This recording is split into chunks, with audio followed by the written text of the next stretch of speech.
August 25, 1941, at the bustling port of Khorramshahr, 4 a.m. marks a moment of deceptive calm before a storm that would reshape the Middle East.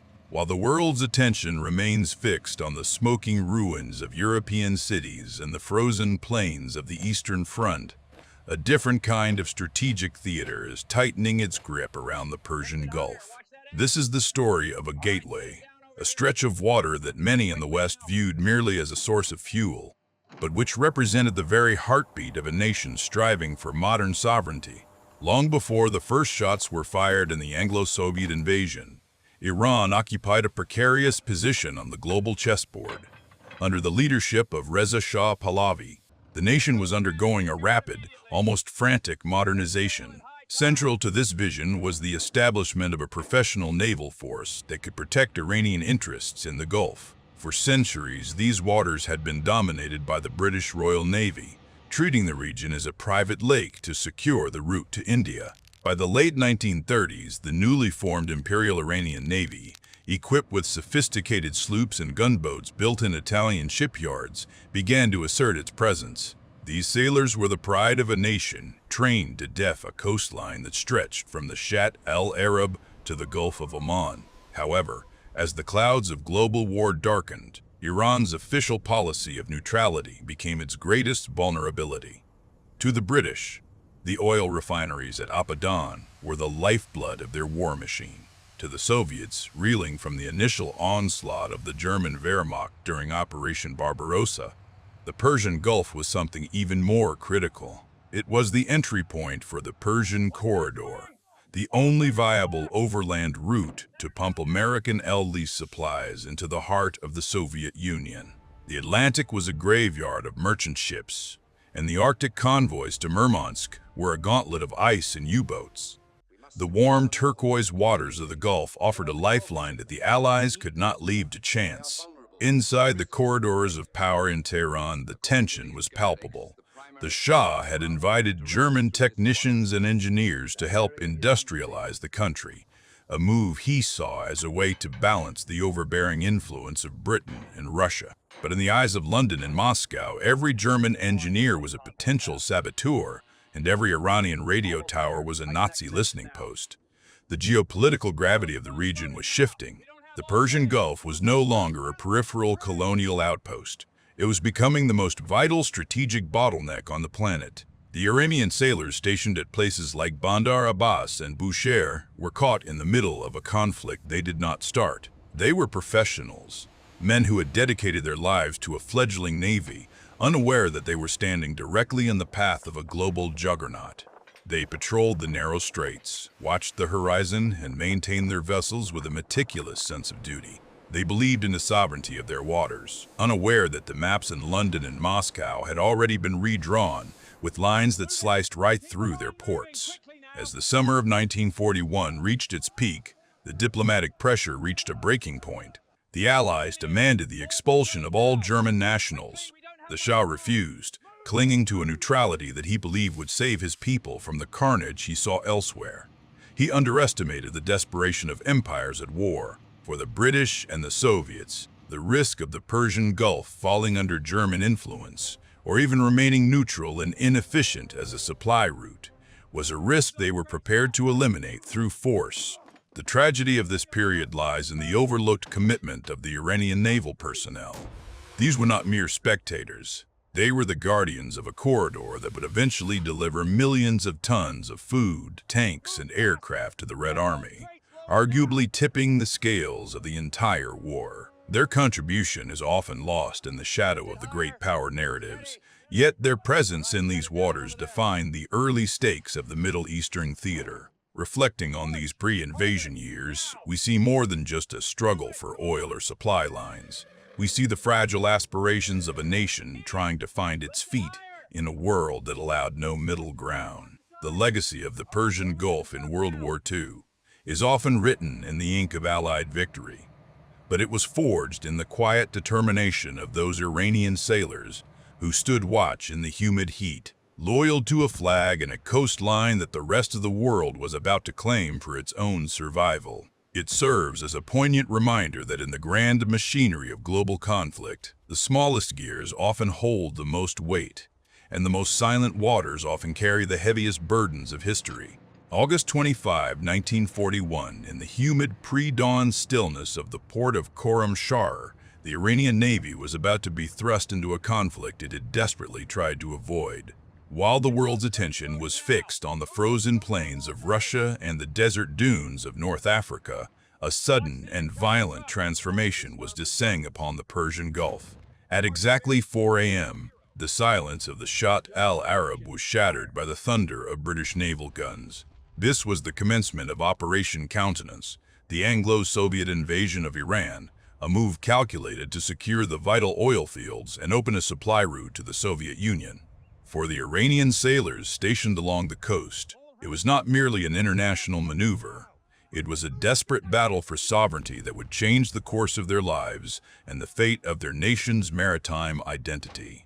Admiral Ghulam Ali Bayandor, the commander of the Iranian Navy, had long envisioned a modern fleet that could stand as a guardian of the southern gates. But as the shells began to fall, that vision was met with the cold reality of overwhelming force.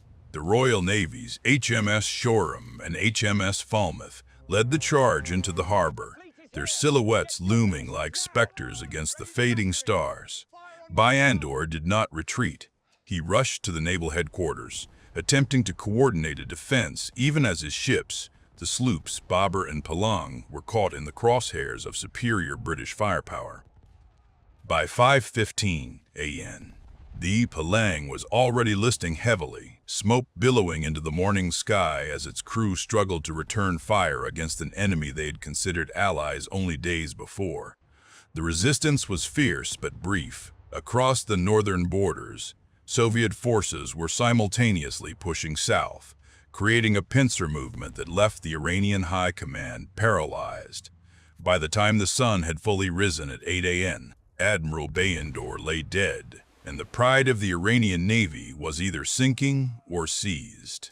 The fall of the naval leadership did not mean the of Iranian involvement. Rather, it marked the beginning of a forced integration that turned the country's maritime infrastructure into the lungs of the Allied war effort. The ports of Bandar Shahpur and Khorramshahr, once symbols of Iranian modernization, were rapidly reorganized into the primary terminals for what would become known as the Persian Corridor.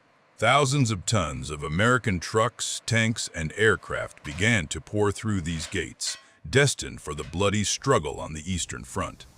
Iranian naval personnel found themselves in a surreal limbo. While their fleet was effectively neutralized, their intimate knowledge of the treacherous currents and shifting sandbars of the Gulf became an indispensable asset to the occupiers. The integration was total and uncompromising. Iranian dockworkers and former sailors were pressed into service to manage the logistics of the bridge to victory.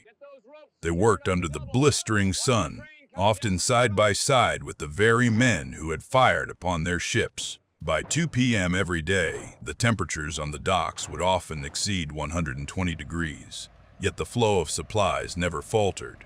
This was a mobilization of Iranian soil and sweat that the history books often gloss over. Infrastructure that had been designed for a developing regional power was suddenly forced to handle the weight of global industrial warfare. Railways were extended, piers were reinforced, and the quiet waters of the Gulf became a crowded highway of steel and oil. The sacrifice of the Iranian naval forces during this period was not found in grand victories at sea, but in the quiet, agonizing surrender of their autonomy to ensure the survival of a global cause.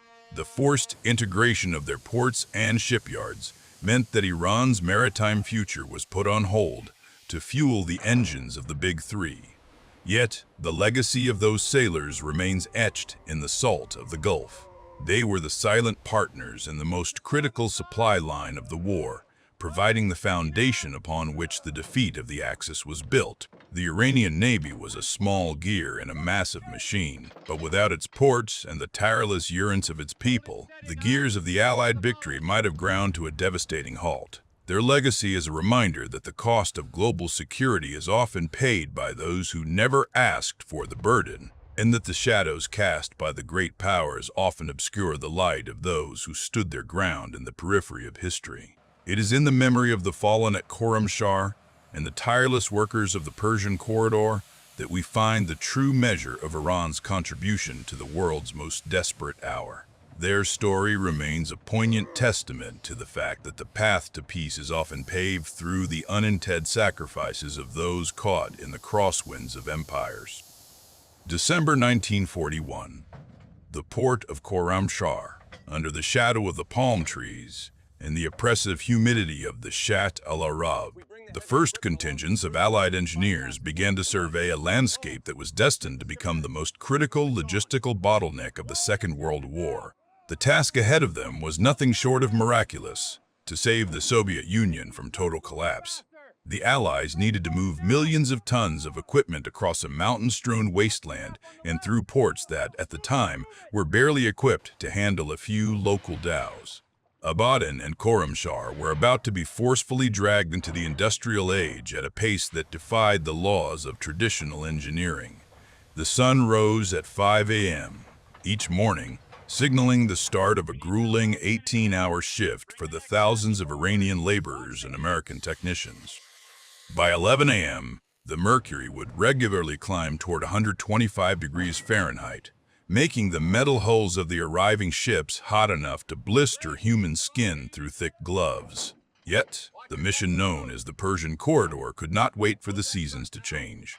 The docks at Khorramshahr were expanded from a few wooden piers into a massive complex of concrete and steel. Dredgers worked around the clock to deepen the shipping channels, ensuring that massive Liberty ships, laden with the instruments of modern warfare, could reach the shore without running aground in the treacherous silt of the river.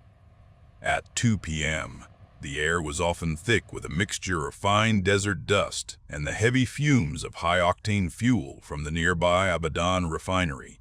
This refinery was the crown jewel of the region, and its expansion was equally vital. It was not just about moving supplies, it was about fueling them. The aviation spirit produced in Abadan was the lifeblood of the Red Air Force, and the process of transporting that fuel northward required an engineering feat of its own. New pipelines were laid across the shifting sands, and thousands of drums were filled and stacked under the watchful eyes of guards who knew that a single spark could cause a catastrophe of biblical proportions. The diversity of the cargo arriving at Khorramshahr was staggering.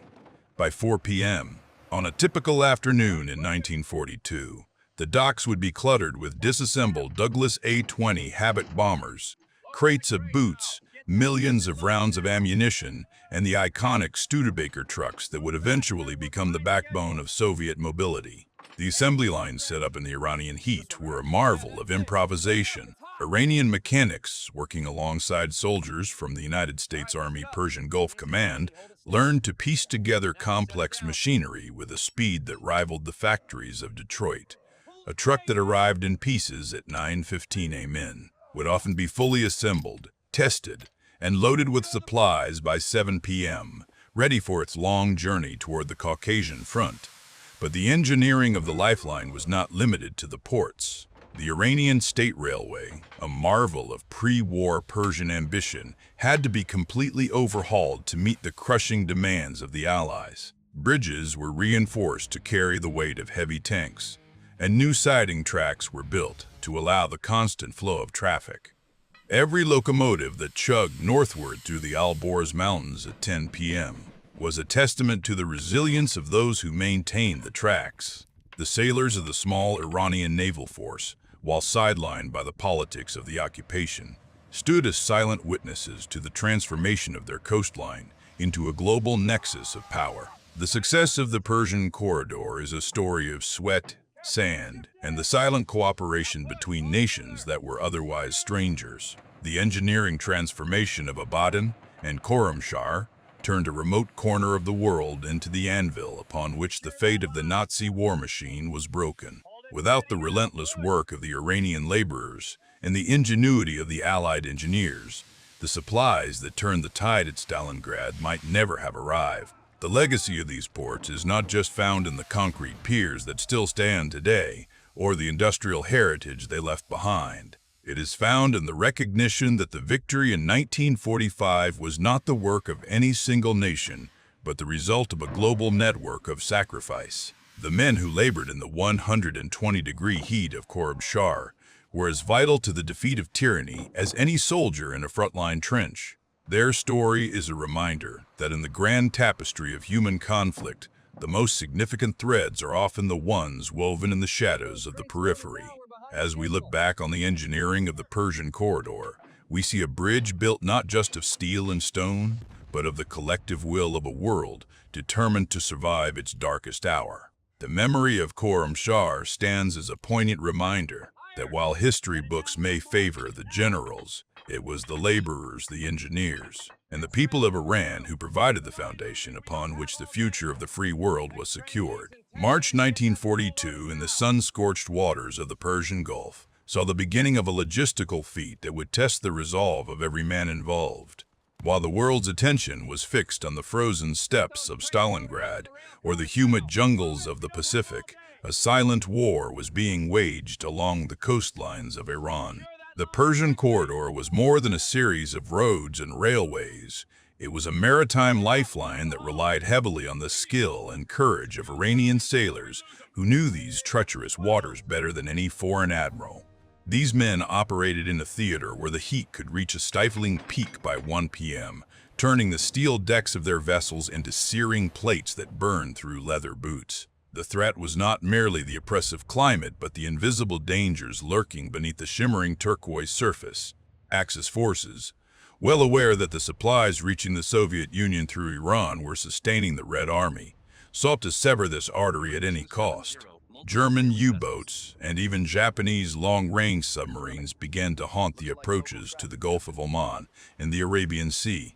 The Strait of Hormuz became a bottleneck of intense anxiety, where Iranian dhows and small coastal craft served as the eyes and ears of the Allied convoys. These sailors, often aboard wooden-hulled vessels that offered no protection against modern weaponry, navigated through minefields laid with calculated malice. The technical challenge of the Persian corridor was immense and often overlooked in general histories. Deep-draft Liberty ships would arrive at ports like Bandar Shahpur or Khorramshahr, laden with tanks, aircraft parts, and millions of tons of grain. However, the infrastructure was often insufficient for the sheer volume of material arriving daily. This is where the Iranian naval contribution became indispensable to the global effort. Iranian mariners took on the grueling task of lightering, the process of transferring heavy cargo from massive ships to smaller vessels in open water when the docks were full. They did this under the constant threat of aerial bombardment. By 4:30 p.m. on many afternoons, the skies would be scanned with dread for the silhouette of Axis long-range bombers coming from distant bases. Navigating the Shad al-Arab waterway required a precision that only decades of local experience could provide. The shifting silt and unpredictable currents meant that a single mistake could ground a ship carrying enough ammunition to support an entire Soviet division. Iranian pilots worked around the clock, guiding heavily laden vessels through narrow channels while avoiding the magnetic mines that the Germans had dropped with surgical precision. These mines were designed to react to the metal hulls of the Allied ships, but the Iranian sailors often used their wooden dhows to sweep areas, relying on the non-magnetic nature of their traditional craft to survive where modern steel would be torn apart. The work did not stop when the sun went down. By 10 p.m., the docks were often illuminated by dim, shrouded lanterns, as men worked in the relative cool of the night to move crates of P-39 Airacobras and Studebaker trucks. The Iranian sailors and dockworkers formed a human chain of survival. They dealt with malaria, heat exhaustion, and the psychological strain of knowing that a torpedo could strike the harbor at any moment. Their work was the definition of unglamorous, yet it was the bedrock of the Allied victory. Without the millions of tons of supplies successfully offloaded and moved through the corridor, the Soviet counteroffensives that eventually broke the back of the Wehrmacht might never have been possible. As we look back at the churning waters of the Gulf and the busy docks of the 1940s, we must recognize that the Persian corridor was a multinational aver where Iranian effort was vital to the survival of the West. These sailors were the unsung guardians of a vital passage, navigating a gauntlet of fire and steel to ensure that the light of the free world did not flicker out during its darkest hour. Their legacy is not found in grand monuments or cinematic battles, but in the very survival of the nations they helped to feed and arm. The quiet courage of an Iranian sailor at the helm of a dhow, staring into the horizon at 5 a.m. for the first sign of a periscope, is as much a part of the victory over tyranny as any tank charge or paratrooper drop. They were the silent navigators of a global crossroads, proving that even in the most remote corners of the world, the spirit of resistance and the drive for a common cause can change the course of human history forever. Their contribution remains a testament to the idea that victory is not just won on the front lines, but in the tireless, perilous work of those who keep the lifelines open against all odds. August 25, 1941, in the sweltering heat of the Persian Gulf, the horizon was suddenly crowded with the silhouettes of British and Soviet warships. This arrival signaled the transformation of the Iranian coastline from a quiet maritime frontier into the most vital artery of the Allied war effort. While history books often focus on the frozen trenches of the Eastern Front, the survival of the Soviet Union was being decided in the turquoise waters of Bandar Shapur and the busy docks of Khorramshahr. The Iranian naval infrastructure, though caught in the crossfire of geopolitical necessity, became the foundation for the Persian Corridor, a supply route that would eventually deliver over 5 million tons of war material to the Red Army. By 10, a quote, and on any summer morning, the temperature on the metal decks of cargo ships would already be soaring past 100 degrees.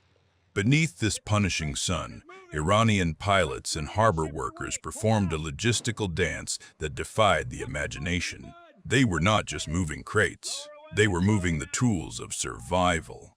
Every crate of ammunition and every disassembled fighter plane that touched an Iranian pier was a nail in the coffin of the Axis advance. In the early days of the operation, the process was chaotic and the facilities were modest. But by 2015 p.m., during the height of the 1942 expansion, the ports were operating with a mechanical precision that rivaled the great harbors of New York or London.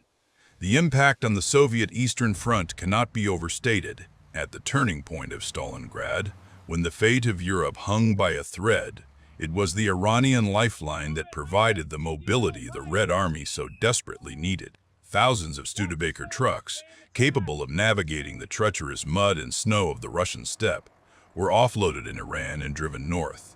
Without these vehicles, the Soviet counteroffensives would have been sluggish and easily contained. The high-octane fuel processed in Abadan and transported under the watchful eye of Iranian coastal patrols ensured that Soviet pilots could challenge the Luftwaffe for air superiority. By 6 p.m., as the desert shadows lengthened, convoys of these trucks would begin their long journey toward the Caucasus, fueled by Persian oil and guided by the silent labor of those who kept the ports open against all odds. The Iranian naval contribution extended far beyond the docks. Local sailors and navigators, familiar with the treacherous currents and shifting sandbars of the Shatt al-Arab, provided the essential expertise that kept the deep-draft Liberty ships from running aground. Their knowledge of the local waters was a strategic asset that no map could replace. This was a theater of war where the enemy was not just the occasional U-boat or the threat of sabotage, but the sheer physical exhaustion of operating in an environment that felt like an oven. Yet the work never stopped. At 3 a.m., under the cover of darkness to avoid the midday heat, the cranes continued to roar and the tugboats continued to pull. This massive aver came at a profound cost to the Iranian people. The sudden influx of foreign troops and the requisitioning of the railway led to severe domestic hardships, including inflation and food shortages that touched every corner of the nation. Iran became the bridge of victory, but it was a bridge built upon the resilience and sacrifice of its citizens. They watched as their sovereign lands were turned into a global thoroughfare, yet their contribution remained the invisible force that allowed the Soviet Union to pivot from the brink of collapse to the triumph at the Battle of Kursk. As we look back on the vast landscape of the Second World War, the image of the Iranian port stands as a testament to the power of logistics and the quiet heroism of those far from the front lines. The Persian corridor was the lung through which the resistance against tyranny drew its breath. It reminds us that the narrative of war is not written solely in the blood of the infantry, but in the sweat of the dockworker and the steady hand of the harbor pilot. The legacy of these unsung naval contributions lives on in the very map of the modern world, serving as a poignant reminder that in the face of a global threat, even the most remote shores can become the center of the universe. Victory was a collective achievement, a mosaic of effort where the heat of the Persian Gulf was just as decisive as the cold of the Russian winter. The silence of the archives may fail to capture every name, but the survival of a continent stands as the ultimate monument to their service. And the Bridge of Victory was more than just a route. It was a symbol of how a nation's geography and its people's endurance can change the destiny of mankind, proving that no contribution is too small when the freedom of the world is at stake. September 1945 in the harbor of Khorramshahr marked a quiet transformation that the world barely noticed as the guns of the Second World War finally fell silent. While the crowds in London and New York celebrated with ticker tape and tears of joy, the heat of the Persian Gulf continued to shimmer over a landscape that had been fundamentally reshaped by the machinery of a global struggle. The massive cranes that had hummed at 2 p.m. under a blistering sun stood still, and the thousands of Iranian laborers who had hauled the lifeline of the Soviet Union began to return to a life that would never truly be the same. History often remembers the thunder of the tanks at Kursk or the desperate landings on the beaches of Normandy. Yet the silent service of the Iranian sailors and dock workers remains a ghost in the narrative of the Great Crusade. We must look beyond the horizon of traditional Western history to see that the war was not won by a single nation or a single battle, but by the relentless flow of supplies through the world's most grueling environments. The Persian corridor was more than a logistical triumph. It was a testament to the resilience of a people caught between the gears of empire. In the narrow straits and the expansive ports, Iranian personnel worked alongside Allied forces to ensure that the vital arteries of the resistance remained open. By 4 p.m., on any given day during the height of the conflict, the sheer volume of material moving through these ports was enough to stagger the imagination. Millions of tons of oil, rubber, and steel passed through Iranian waters, manned by sailors who braved not only the threat of Axis submarines, but the unforgiving physical toll of the environment. Their contribution was the quiet pulse of the war effort, a heartbeat that kept the Eastern Front alive when it was on the brink of total collapse. Without the Iranian Bridge of Victory, the industrial might of the United States and the raw determination of the Soviet Union might never have met. As the decades passed, the geopolitical importance of Iran shifted, and the memories of this cooperation were often buried under the weight of the Cold War and the complexities of modern diplomacy. But the legacy of the Iranian contribution is etched into the very soil of the region and the security of the modern world. The infrastructure built during those desperate years provided the foundation for a nation's modernization, even as the political cost of occupation weighed heavily on the Iranian soul. It is a profound irony that a country that sought neutrality became the indispensable anchor for the liberation of Europe. The Iranian people did not ask for the war to come to their shores, yet when the world called for a bridge, they became the pillars that held it aloft. They provided the fuel, the labor, and the geography that allowed the Allies to turn the tide against the greatest darkness of the 20th century. Reflecting on this history requires us to acknowledge the names that were never recorded in the official dispatches. It requires us to imagine the lookout on an Iranian patrol boat at 3 a.m., staring into the dark waters of the Gulf, knowing that the cargo trailing behind him was the only thing standing between civilization and a new dark age. These were the unsung guardians of the global commons. Their legacy is found in the freedom of nations thousands of miles away, in the survival of cities they would never visit, and in the quiet peace of a world that no longer hears the roar of the junkers overhead.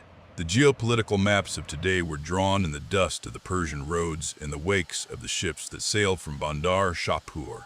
The story of the Persian corridor reminds us that geography is destiny, but human will is the force that directs it. While the monuments to the victors are many, the most enduring monument is the very existence of a free international order, an order that was subsidized by the sweat and blood of those who labored in the shadow of the Zagros Mountains. As we look back through the mist of time, we see that the Bridge of Victory was not merely a physical route of transit, but a spiritual connection between diverse cultures, united by a singular necessity.